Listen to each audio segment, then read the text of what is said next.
So,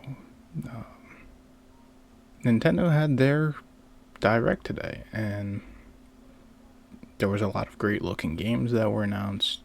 The new Mario Kart, Hyrule Warriors, Imprisonment, and everything like that, and they all look great.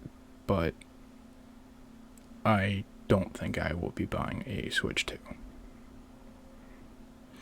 And there's a reason. So basically, Nintendo's new cartridge for the Switch 2 is what they're calling a game key card. And more or less, you don't actually own the game that's on the cartridge. Basically, what happens here is you throw your cartridge into the system. Then you basically you're going to need to be connected to the internet. Once you connect to the internet, you're going to connect to Nintendo server. And it'll be like, okay, it's what? It reads that the system reads that it's Mario Kart World, for example. Sends a signal to Nintendo server. It'd be like, okay, they have this cartridge plugged in. Tell them that they can download the game. You don't actually own the game. It's basically, as the name suggests, a key. You're basically using it to unlock the access to download the game. And what's funny is that a physical copy costs $10 extra more. $10 extra. Digital is $80. That is ridiculous. Alright, so the next thing I want to get into is basically the cost.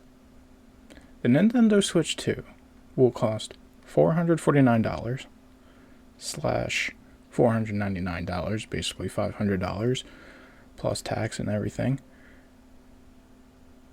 with Mario Kart. And do you know what else you can get basically for that price? A Lenovo Legion Go,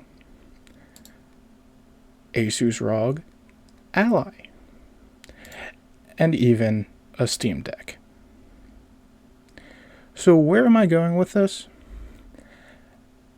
At this point, since the Nintendo Switch is basically an all-digital console. If you're going all digital, may as well switch to a PC. Yes, these systems are still pretty damn expensive, but they're about the same price as a Switch 2. And if Nintendo were to just basically become a publisher and put their games on Steam, this would be great. This would be great for consumers.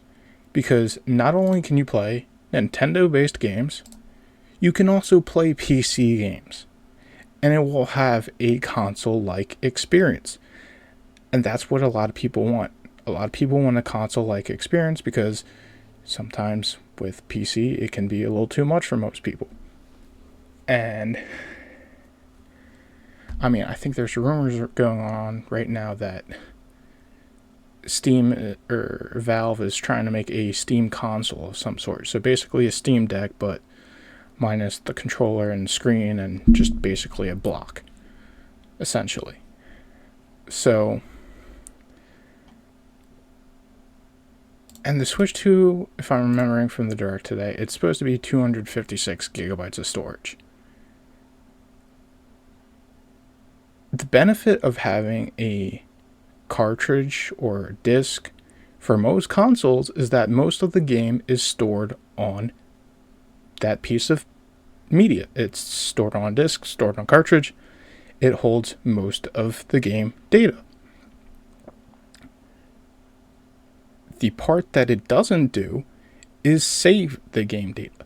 And that is what the console / hardware is supposed to do. It's supposed to save the game data and do that.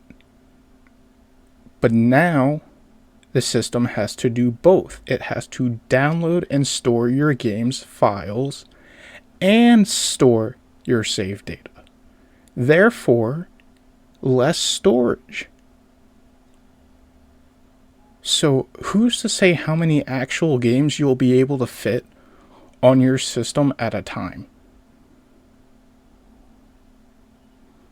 I mean, yeah, I already struggle with that with like my Steam Deck and everything like that. I got the 256, but you can easily add a micro SD to it and add more storage. And I imagine you could probably do the same thing for the Switch 2, I would imagine. But the benefit would be is that not only would you be able to play Nintendo Switch games, you can play PC games. I think Nintendo should honestly step out of the console space for that reason. Because otherwise, you're going to be alienating a whole bunch of customers and fans. What parent is going to drop $100 on a video game for their child?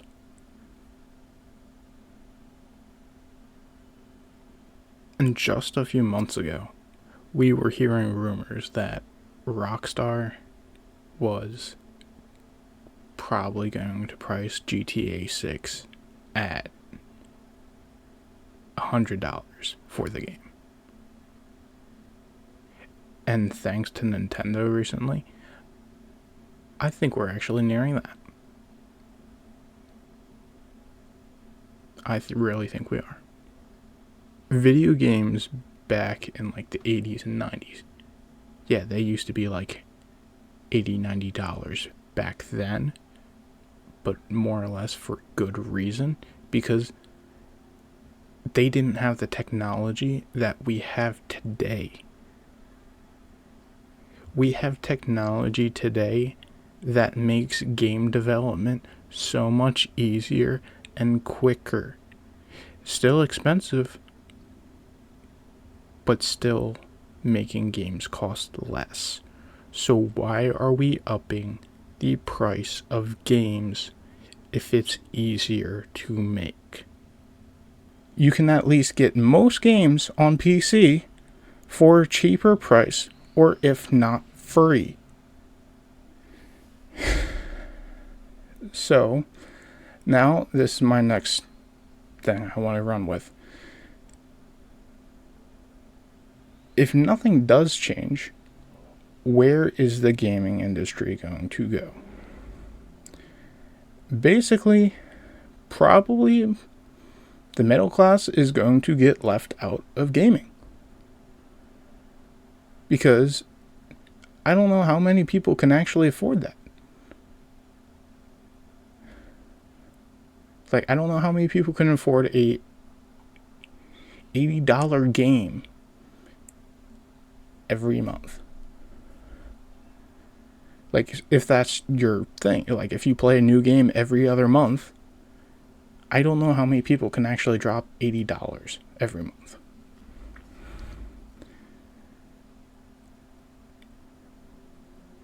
So now, basically, most gamers are probably going to have to make a choice.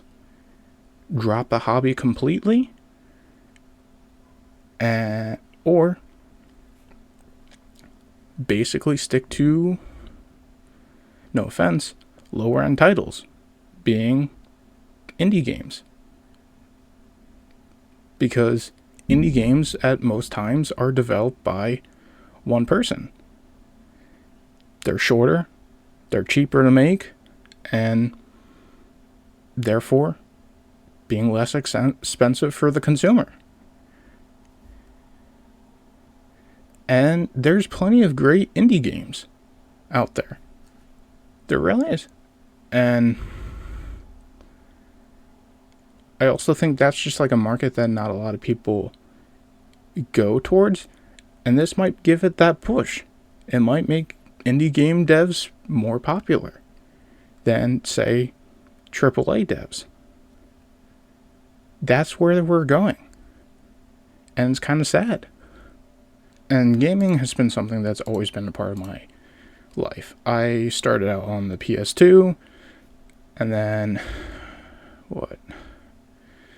went from the PS2 to the Xbox 360, and then I went from Xbox 360, and to the Xbox One, which was basically me and my brothers, but more so my brothers. And then I got my first console, which was a PS4 Pro. And then my friend gifted me a PS5, which I was shocked that he would do, and I'm very thankful for it, and I don't know how I will ever do something like that for him. Like, I don't know how I could ever top that. But consoles need physical. They need them. And if you can't do it, or if I can't buy physical, just make the switch.